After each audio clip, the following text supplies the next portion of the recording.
Good evening, everyone. Welcome. This is my beautiful plant taking more and more space. Welcome to another reading of 1001 Nights. My name is Saman Giraud, and I clearly love plants. Give me a second. This one got really big. We started reading in March. Just to give you an idea. Look at that. Hello. Isn't that beautiful? All right. That is why I love your voice. Oh my God, Julian, thank you so much. That's so sweet of you. I hope you're well, Julian. Julian is tuning in from Canada, if I'm not mistaken. Tonight's story is a very special night. Special story, actually. It is a special night and a special story. It's about animals. The animal kingdom finally getting a voice. And I hope you're going to enjoy it. I did very much so while prepping. And as Joanna would always say, without further ado. All right. Let's start. Now when it was the 146th night, Shahrazad began to relate in these words, the tale of the birds and beasts and the carpenter. Quoth she, it hath reached me, O auspicious king, that in times of yore and in ages long gone before, a peacock abode with his wife on the seashore. Now the place was infested with lions and all manner wild beasts, withal it abounded in trees and streams. So cock and hen were wont to roost by night upon one of the trees, being in fear of the beast, and went forth by day questing food. And they ceased not thus to do, till their fear increased on them, and they searched for some place wherein to dwell other than their old dwelling place. And in the course of their search, behold, they happened on an island abounding in streams and trees. So they alighted there, and ate of its fruits, and drank of its waters. But whilst they were thus engaged, lo, up came to them a duck, in a state of extreme terror, and stayed not fearing forwards till she reached the tree whereon were perched the two peafowl, when she seemed reassured in mind. The peacock doubted not but that she had some rare story, so he asked her of her case and the cause of her concern, whereto she answered, I am sick for sorrow, and my horror of the son of Adam. So beware, and again I say, beware of the sons of Adam. Rejoined the peacock, fear not now that thou hast won our protection. Cried the duck, Alhamdulillah, glory to God, who hath done away my cark and care by means of you being near, for indeed I come of friendship fain with your twain.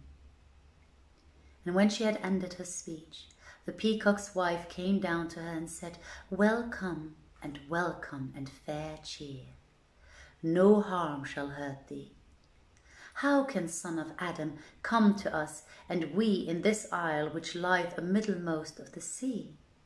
From the land he cannot reach us, neither can he come against us from the water. So be of good cheer, and tell us what hath betided thee from the child of Adam. Answered the duck, know then, O thou peahen, that of a truth I have dwelt all my life in this island safely and peacefully. Nor have I seen any disquieting thing, till one night, as I was asleep, I sighted in my dream the semblance of a son of Adam, who talked with me and I with him. Then I heard a voice say to me, O thou duck, beware of the son of Adam, and be not imposed on by his words, nor by that he may suggest to thee, for he aboundeth in wiles and guiles. So beware with all wariness of his perfidy, for again I say, he is crafty and right cunning, even as singeth of him the poet. He'll offer sweet meats with his edged tongue, and fox thee with the foxy guile of fox. And know thou that the son of Adam circumventeth the fishes, and draweth them forth of the seas. And he shooteth the birds with a pellet of clay, and trappeth the elephant with his craft. None is safe from his mischief, and neither bird nor beast escapeth him. And on this wise have I told thee what I have heard concerning the son of Adam. So I awoke, fearful and trembling.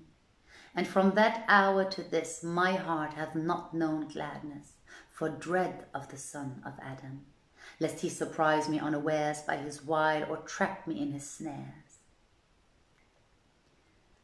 By the time the end of the day overtook me, my strength was grown weak, and my spunk failed me.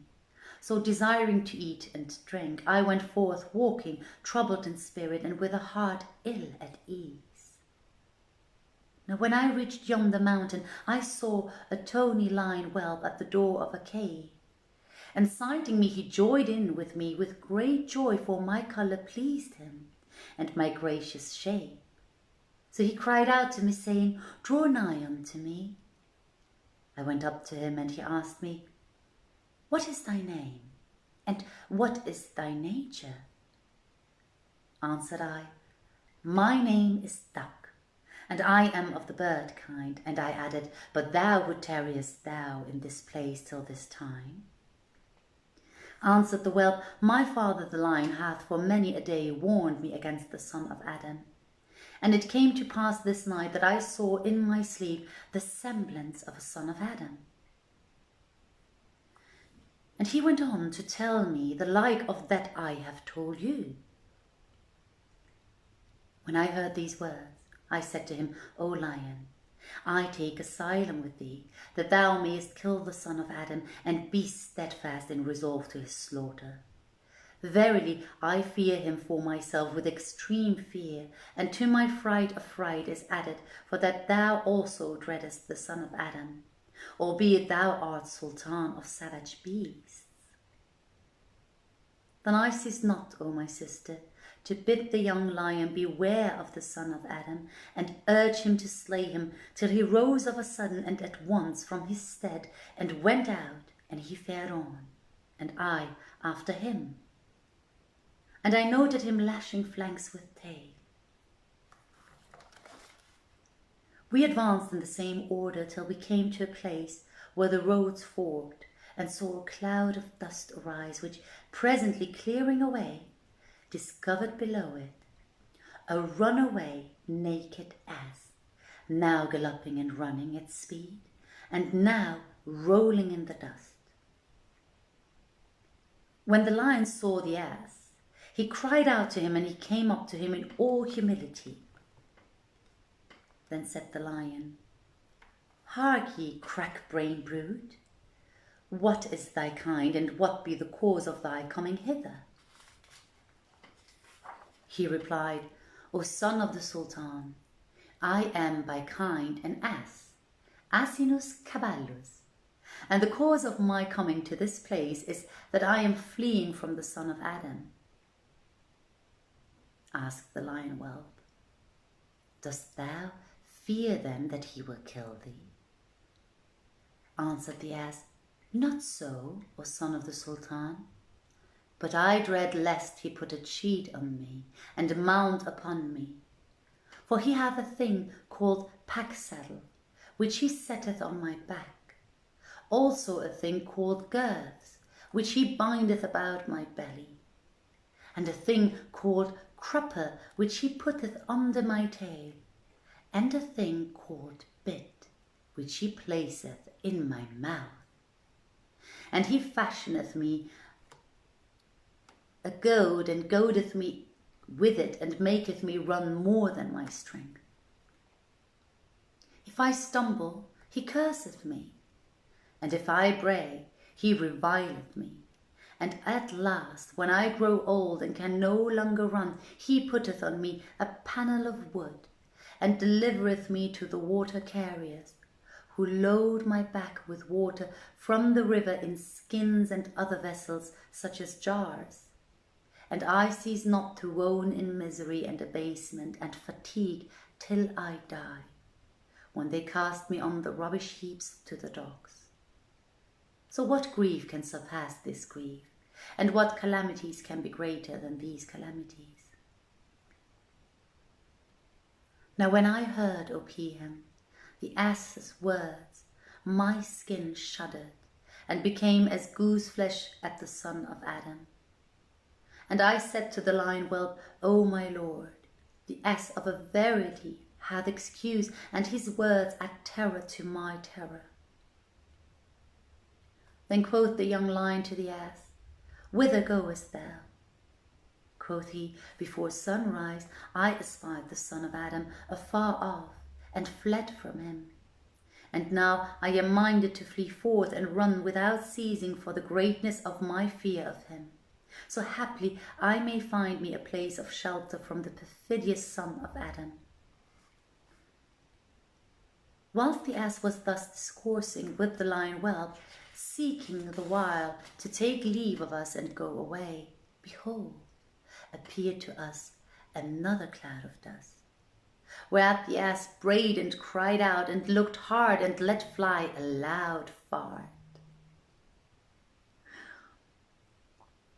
After a while, the dust lifted and discovered a black steed finely dyed with a blaze on the forehead like a dirham, round and bright, handsomely marked about the hoof with white and with firm strong legs pleasing to sight, and he neighed with affright. This horse ceased not running till he stood before the whelp, the son of the lion, who, when he saw him, marvelled and made much of him, and said, What is thy kind, O majestic wild beast? And wherefore fleest thou into this desert wide and vast? He replied, O Lord of wild beasts, I am a steed of the horse kind, and the cause of my running is that I am fleeing from the son of Adam. The lion whelp wondered at the horse's speech, and cried to him, Speak not such words, for it is a shame to thee, seeing that thou art tall and stout. And how cometh it that thou fearest the son of Adam, thou, with thy bulk of body and thy swiftness of running, when I, for all my littleness of stature, am resolved to encounter the son of Adam, and, rushing on him, eat his flesh, that I may allay the affright of this poor duck, and make her dwell in peace in her own place?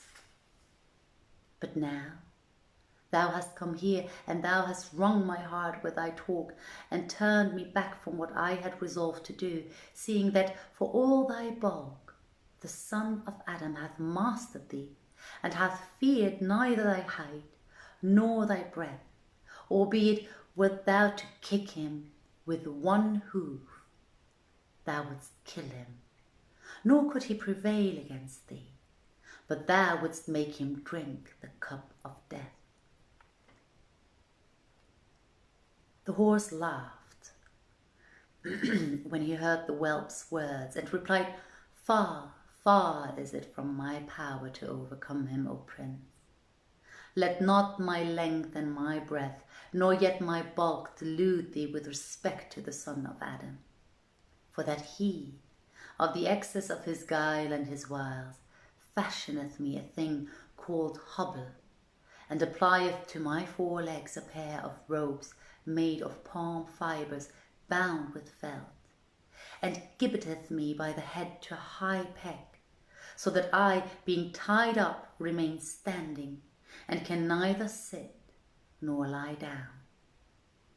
And when he is minded to ride me, he bindeth on his feet a thing of iron called stirrup, and layeth on my back another thing called saddle, which he fasteneth by 2 girths passed under my armpits.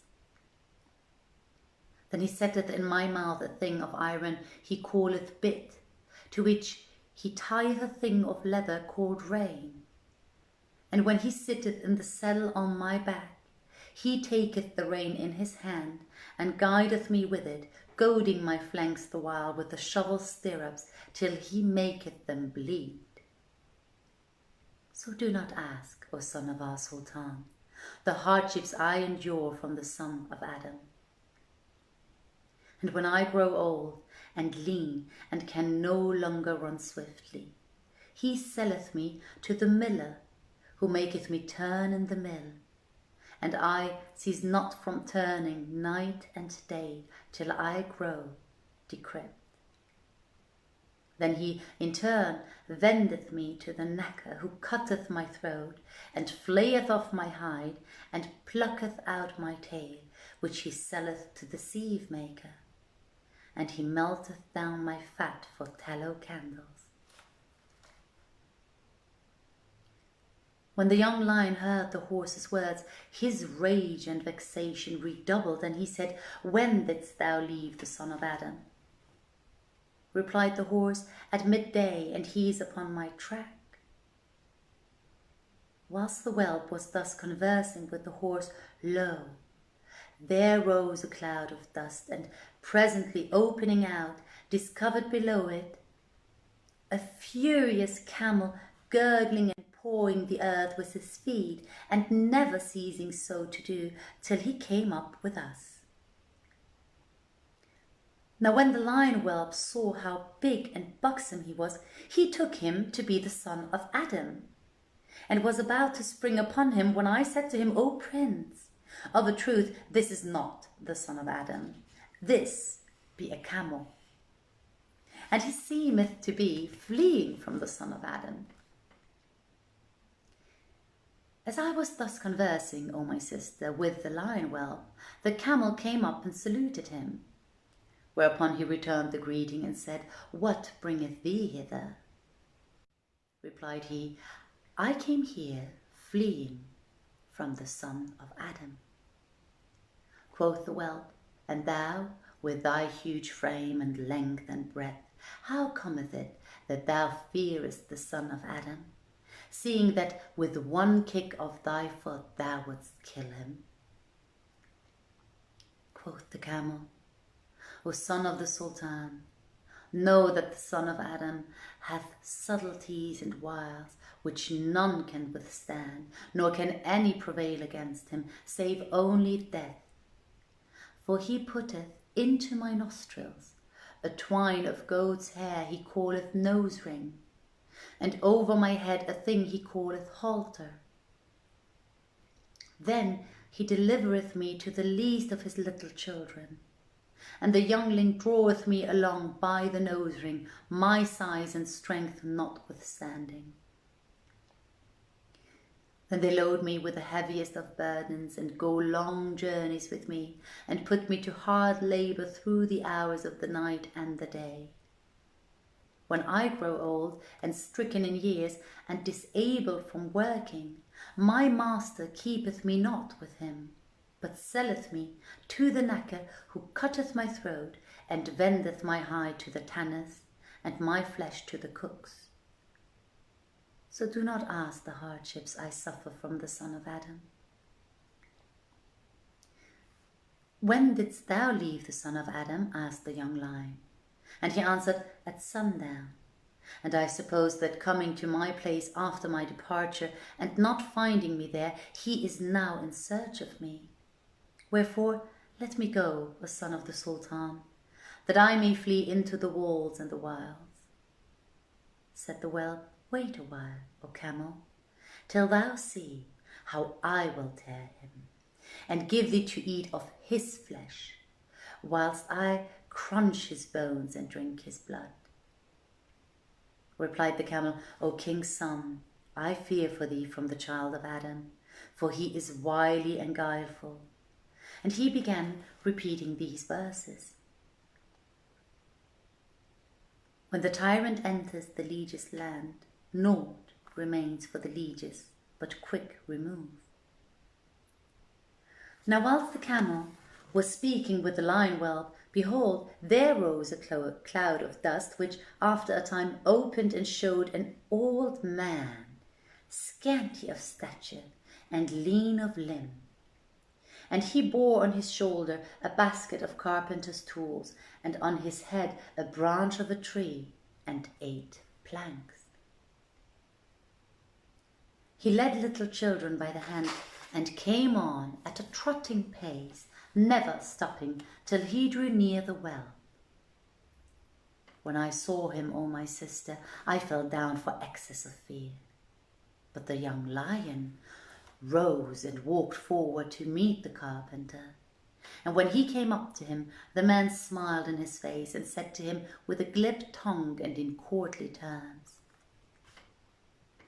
O king, who defendeth from harm and lord of the long arm, Allah prosper thine evening and thine endeavouring, and increase thy valiancy and strengthen thee. Protect me from that which hath distressed me, and with its mischief hath oppressed me, for I have found no helper save only thyself. And the carpenter stood in his presence weeping and wailing and complaining. When the whelp heard his sighing and his crying, he said, I will succour thee from that thou fearest.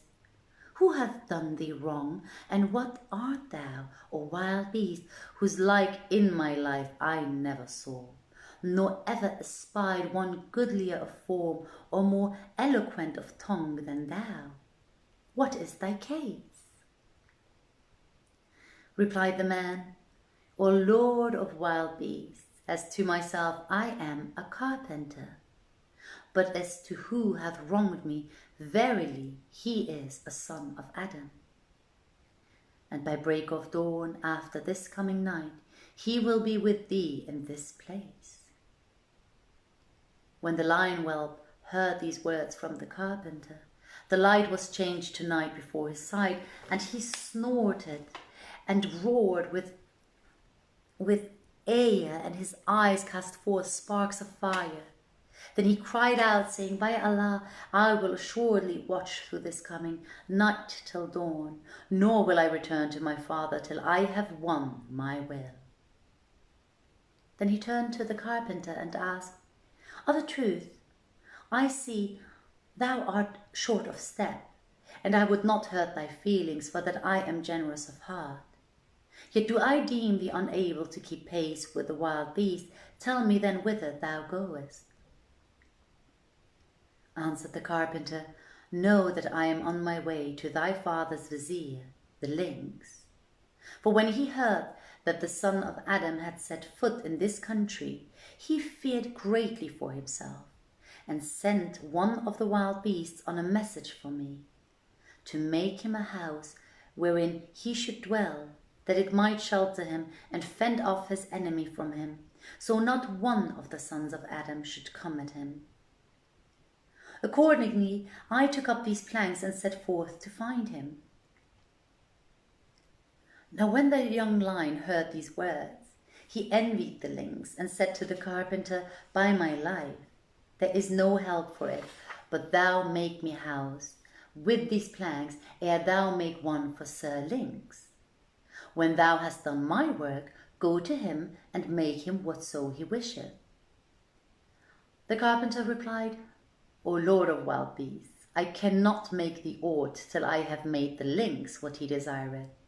Then will I return to thy service and build thee a house as a fort to ward thee from thy foe. Exclaimed the lion whelp, By Allah, I will not let thee leave this place till thou build me a house of planks. So saying, he made for the carpenter and sprang upon him, thinking to jest with him, and cuffed him with his paw, knocking the basket off his shoulder, and threw him down in a fainting fit, whereupon the young lion laughed at him and said, Woe to thee, O carpenter! Of a truth, thou art feeble and hast no force, so it is excusable in thee to fear the son of Adam. Now when the carpenter fell on his back, he waxed exceeding wroth. But he dissembled his wrath for fear of the whelp, and sat up and smiled in his face, saying, Well, I will make for thee the house. With this, he took the planks he had brought and nailed together the house, which he made in the form of a chest after the measure of the young lion. And he left the door open, for he had cut in the box a large aperture, to which he made a stout cover and bored many holes therein. Then he took out some newly wrought nails and a hammer, and said to the young lion, "Enter the house through this opening, that I may fit it to thy measure." Thereat the whelp rejoiced and went up to the opening, but saw that it was straight. And the carpenter said to him, "Enter and crouch down on thy legs and arms." So the whelp did thus and entered the chest, but his tail remained outside. Then he would have drawn back and come out, but the carpenter said to him, "Wait patiently a while, till I see if there be room for thy tail with thee." The young lion did as he was bid, when the carpenter twisted up his tail and, stuffing it into the chest, whipped the lid on the opening and nailed it down. Whereat the whelp cried out and said, "O carpenter, what is this narrow house thou hast made me? Let me out, sirrah." But the carpenter answered, far be it from thy thought. Repentance for past avails naught, and indeed of this place thou shalt not come out.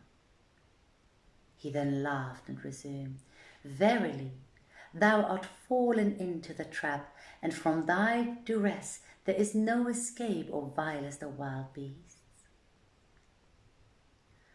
Rejoined the whelp, "O my brother, what manner of words are these thou addressest to me?"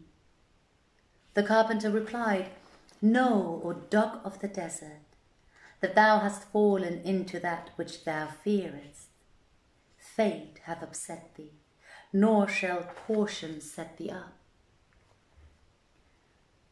When the whelp heard these words, O my sister, he knew that this was indeed the very son of Adam, against whom he had been warned by his sire in waking state, and by the mysterious voice in sleeping while, and I also was certified that this was indeed he without doubt.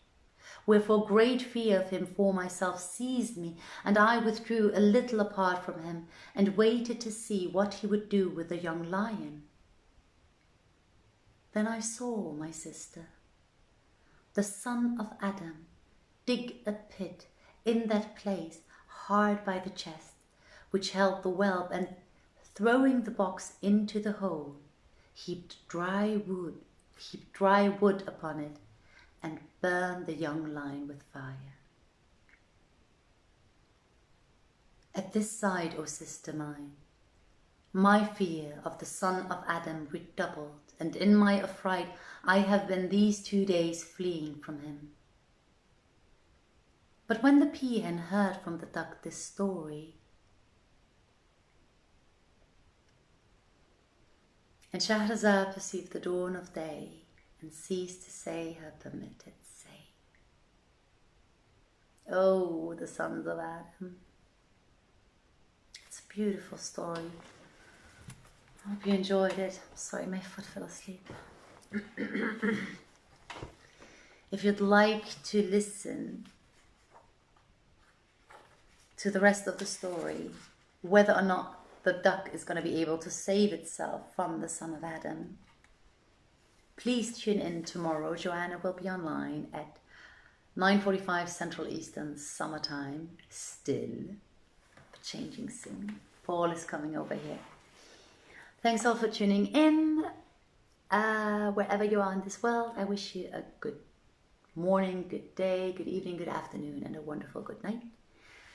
As usual, remember to go inwards instead of outwards. We're all in this together. Sending you much love.